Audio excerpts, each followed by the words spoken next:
Bonjour à tous et bienvenue pour la matinale, l'émission quotidienne de CMC Markets qui débute à 10 heures. Je suis Nicolas Chéron, stratégiste pour vous servir. Nous sommes aujourd'hui le lundi 20 février et nous allons donc faire le point sur ces marchés pour ouvrir la semaine. Le titre du jour est Les équilibres perdurent. Alors quels sont ces équilibres ? Eh bien, depuis le début de l'année, ce sont des indices américains plutôt haussiers à moyen terme et haussiers à court terme. Pour les indices européens, ce sont des indices qui sont haussiers à moyen terme, mais qui, en données journalières, sous-performent un petit peu et sont inscrits dans des ranges. Sur les marchés actions, ce sont les publications d'entreprises qui font la pluie et le beau temps, ou encore les spéculations sur d'éventuels rachats, comme vendredi dernier entre Kraft Heinz et Unilever. Sur le marché des changes, on assiste à une certaine neutralité de l'euro et du dollar et on attendra donc les prochaines échéances et notamment les minutes de la Fed ce mercredi pour noter peut-être des changements de rythme.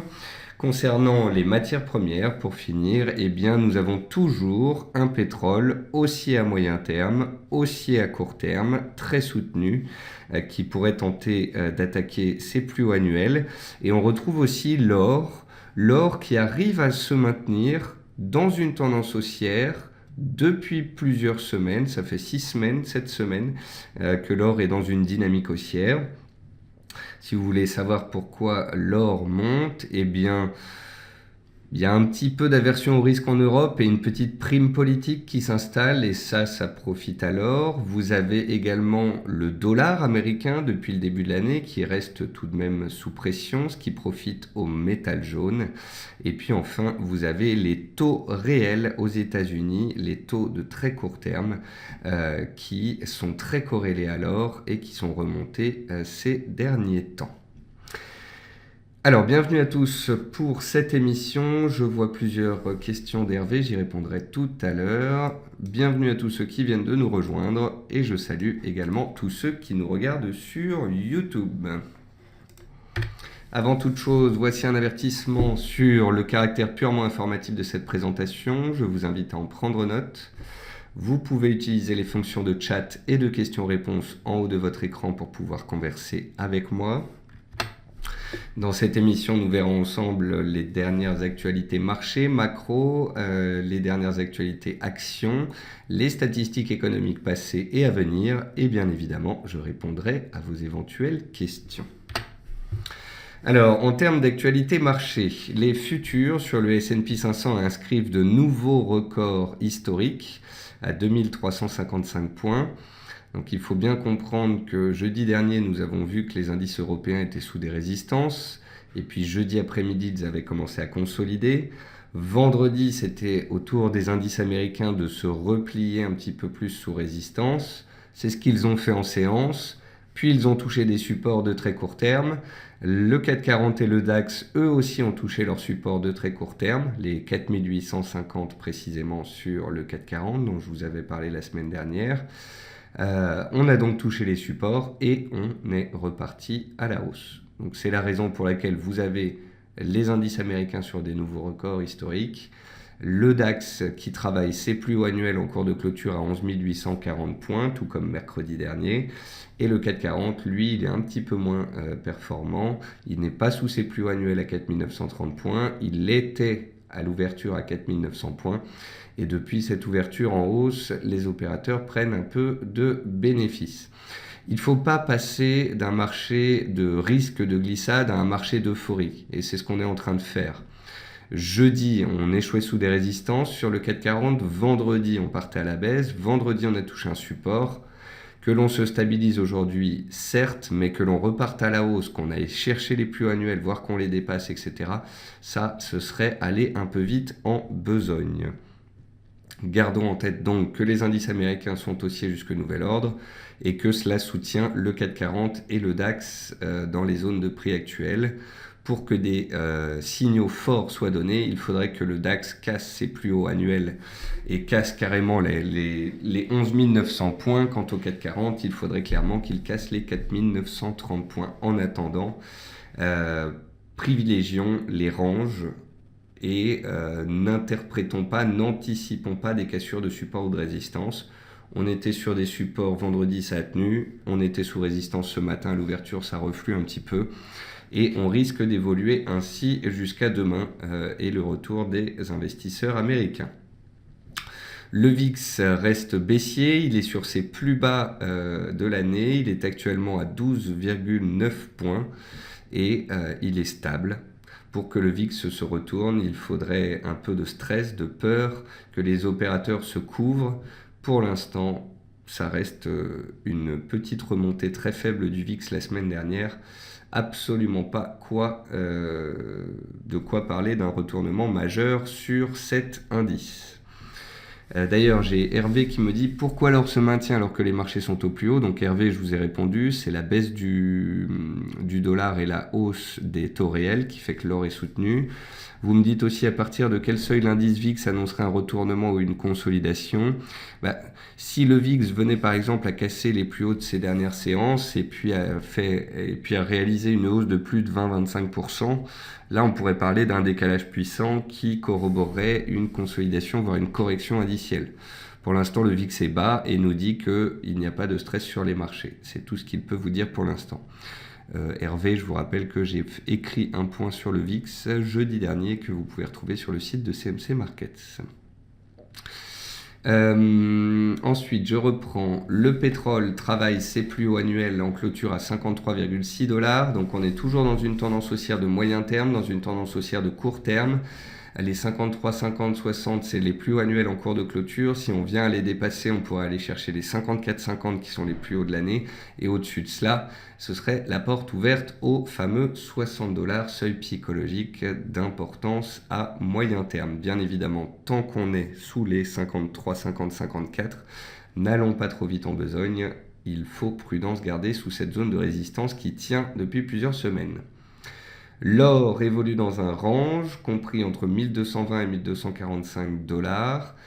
Pourquoi est-ce que je vous dis cela? Tout simplement parce que même si l'or est en tendance haussière depuis le 1er janvier, ça fait à peu près 6 semaines, il suffirait que le dollar se reprenne et que les marchés restent bien orientés pour que l'or reparte à la baisse, casse les 1220 et se retourne. N'oublions pas que l'or à moyen long terme reste dans un canal baissier dans lequel il est depuis 6 ans. Donc la baisse peut reprendre à tout moment. Donc soyons prudents, on a eu 6 semaines de hausse dans une tendance de fond baissière.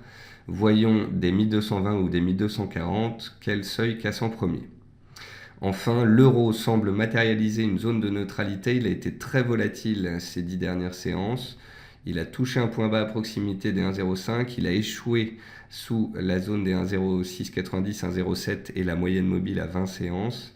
Comme je vous l'ai expliqué en fin de semaine dernière, euros et dollars sont très neutres, se cherchent en données journalières et j'attends donc une sortie claire de cette zone d'incertitude. En termes d'actualité macroéconomique, depuis l'élection de Donald Trump, les valeurs financières américaines ont progressé en moyenne de 22,5%, mais elles restent toujours à des niveaux inférieurs à leur pic de 2007.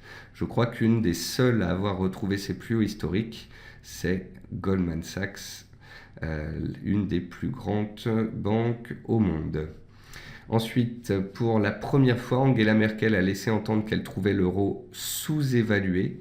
Elle a dit « Si nous avions encore le Deutsche Mark, il y aurait certainement une valeur différente de celle de l'euro en ce moment. » Donc effectivement, Angela Merkel note que la politique en place n'est pas faite pour l'Allemagne, que l'euro devrait être plus fort.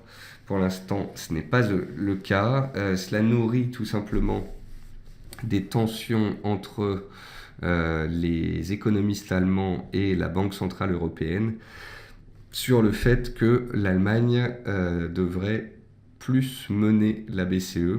C'est-à-dire que pour l'Allemagne, la croissance est bonne, l'inflation est remontée, il n'y a pas besoin de mettre 80 ou 60 milliards d'injections dans les marchés. Pour l'Allemagne, qui est robuste, il n'y a pas besoin de soutien de la BCE, alors que pour les autres, il y en a. D'ailleurs, on notera que Martin Schulz est passé pour la première fois devant Angela Merkel dans les sondages. Attention, ça pourrait engendrer des tensions sur le Bund, sur le DAX. Je trouvais ça intéressant ce matin parce qu'il y avait quelqu'un qui résumait quand même ces dernières années de la carrière de Angela Merkel. Angela Merkel, elle a été chancelière alors que nous avons eu quatre premiers ministres en Angleterre, 3 présidents en France. Donc voilà, ce que ça veut dire, c'est que Angela Merkel, elle est stable, elle est en place, ça fait longtemps qu'elle est là, elle a vu beaucoup de gens passer, elle a vu beaucoup de rumeurs à son sujet, mais en attendant, eh bien, elle mène l'Allemagne d'une main de fer. Ensuite, la Commission européenne a relevé ses prévisions d'inflation 2017 à 1,7% et son objectif de croissance de 0,1 point pour 2017 à 1,6%. Elle a fait de même pour 2018 à 1,8%. On a eu le FMI, on a eu la Banque mondiale, on a eu la Commission européenne. Tout le monde y va de son relèvement de recommandations ou de prévisions pour l'inflation et la croissance, que ce soit en France, en Chine, en Europe pour 2017. Attention, car dans ces cas-là, les expectations, donc les attentes, sont très fortes en termes d'inflation et de croissance cette année, et si les économies en question ne devaient pas délivrer, les opérateurs pourraient être encore plus frustrés. Et puis pour finir, on notera que 290 compagnies ont publié leurs résultats en Europe, 36% d'entre elles ont dépassé les attentes de plus de 5%, 32% les ont manqués, donc globalement ce sont des bons chiffres. On a 32% qui les manquent, 34% qui font plus de 5%, donc il reste 32% qui sont en ligne. C'est un bon chiffre, mais ça reste quand même bien inférieur à ce qui se passe aux États-Unis, où pratiquement 75% des entreprises font mieux que le consensus. Gardons cela en tête, c'est ce qui explique notamment la surperformance des actions américaines sur les actions européennes, et ce depuis des décennies. Côté entreprise, peu de publications majeures ce jour, voire très peu. Veolia a remporté un contrat de 156 millions d'euros auprès de la Société nationale de la gestion des eaux du Sri Lanka. Schneider Electric a signé la semaine dernière la plus forte baisse du CAC 40 après la publication de perspectives inchangées et jugées trop prudentes. CGG Veritas a obtenu un accord avec une partie de ses créanciers pour son projet de restructuration de sa dette. Le titre CGG, malgré tout, reste sur ses plus bas annuels et historiques. Et Kraft Heinz renonce à l'amiable à racheter Unilever qui perd donc 8% après en avoir gagné 13 vendredi dernier. Dans les meilleures et les moins bonnes performances du CAC 40, vous pouvez noter une très très faible volatilité. 4 titres qui grimpent de plus de 1%, un titre qui baisse de plus de 1%, dans des proportions gardées, pas de secteur qui se distingue en particulier, des disparités de performance, pas de forte volatilité. Tout cela s'explique bien évidemment par le fait que les marchés américains sont fermés ce jour, laissant l'Europe fluctuer au gré des anticipations et d'un peu d'actualité. Enfin, on notera que le PIB japonais est ressorti en hausse de 0,2% au quatrième trimestre, signant ainsi un quatrième trimestre consécutif d'expansion, dopé par des exportations solides et une hausse des dépenses d'investissement. Bon, c'est pas encore ça au Japon, mais c'est mieux que pire. Et puis, on notera ce jour l'étude CBI sur les tendances industrielles en Angleterre à midi, à 14h30 les chiffres du commerce de gros au Canada, et à 16h la statistique du jour, la confiance des consommateurs en zone euro. Enfin, vous noterez que demain matin ou dans la nuit, on a le PMI manufacturier au Japon à 1h30 du matin. Et demain matin, l'inflation des prix à la consommation en France, le PMI manufacturier et des services pour la France et pour l'Allemagne à 9h et 9h30. Donc suivez bien tout cela avant que l'on se retrouve demain matin 10h pour la matinale. Ensuite, pour terminer cette émission, donc je vais finir par répondre à Hervé. Hervé me disait donc pourquoi l'or se maintient. Je vous expliquais, c'est les taux réels et c'est la baisse du dollars. À partir de quel seuil l'indice VIX annonce un retournement? Généralement, quand il est au-dessus de 20-25 points, là, ça commence vraiment à être volatile et à vouloir dire quelque chose. Ensuite, vous me parlez de Sequana et vous me dites Sequana a beaucoup baissé. S'approcherait-elle d'un éventuel point d'entrée? Je suppose que vous voulez parler d'un support clé. En effet, Sequana, on avait suivi sa latéralisation entre 1,35 et 1,45 au mois de novembre dernier. Par la suite, les cours avaient gagné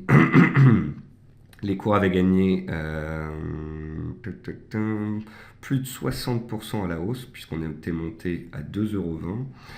Et là, les cours viennent de repasser de 2,20 € à 1,45 €. On s'approche donc des plus bas de l'année dernière, qui constituent une zone de support claire. La zone de support de moyen terme sur Sequana, c'est les 1,40. Voilà. C'est une zone comprise entre 1,35 et 1,45. On est actuellement à 1,45, donc on est en train de s'approcher très clairement d'une zone de soutien de moyen long terme. Le titre a été choqué récemment par de mauvais résultats, par une forte chute avec des volumes. On verra donc dans les séances à venir si le titre s'approche de son support et y réagit positivement. Ensuite, vous me demandez ce que je pense de Eutelsat. Donc Eutelsat, pour ceux qui ne connaissent pas, c'est un spécialiste des satellites. En France, on a deux sociétés comme ça spécialisées. On a SES et Eutelsat. Donc Eutelsat, ces derniers temps, elle a profité en fait... il y a 1, 2, 3, 4, 5, 6, 7, 8 séances. En fait, Eutelsat gagnait 6% déjà. Elle profitait de la publication de ses résultats. Ensuite, toute la semaine dernière, elle a consolidé. Et en ce début de semaine, en fait, Eutelsat remonte parce qu'elle a un relèvement de recommandations. Vous me demandez quelles sont les résistances. Alors, la première résistance, c'est la zone des 18,20, 18,30. Ça correspond au plus haut du jour et au plus haut de la semaine dernière. Et si on arrive à casser la zone des 18,20, 18,30, la prochaine résistance, ce sont les plus hauts de décembre dernier à 19,10 €. Quant au support, il est très clairement établi sur les plus bas de la semaine dernière à 17 €. Voilà, sur ce, c'est la fin de cette émission. Gardez en tête que les équilibres sont toujours en place. L'or reste haussier jusqu'à nouvel ordre, le pétrole est haussier jusqu'à nouvel ordre, les indices américains sont haussiers jusqu'à nouvel ordre, un peu plus de neutralité en Europe, des disparités sectorielles en fonction des publications de résultats en Europe. Et puis, on va voir comment évolue tout cela, comment cela évolue d'ici cet après-midi. Et on se refera un point cet après-midi à 15h45 dans le quart d'heure US. Sinon, je vous invite vraiment à lire toutes les analyses que j'ai publiées sur le site de CMC Markets. Vous avez un point sur la fève de cacao, vous avez un point sur le VIX et la volatilité, vous avez un point sur le CAC 40 qui disait la semaine dernière que si on butait sur 4930, on pouvait revenir à 4850. Maintenant, c'est fait. Donc voilà, vous avez de nombreux papiers à lire qui vous expliquent, qui décryptent ou qui définissent les supports résistances à suivre dont on parle ensemble dans nos émissions.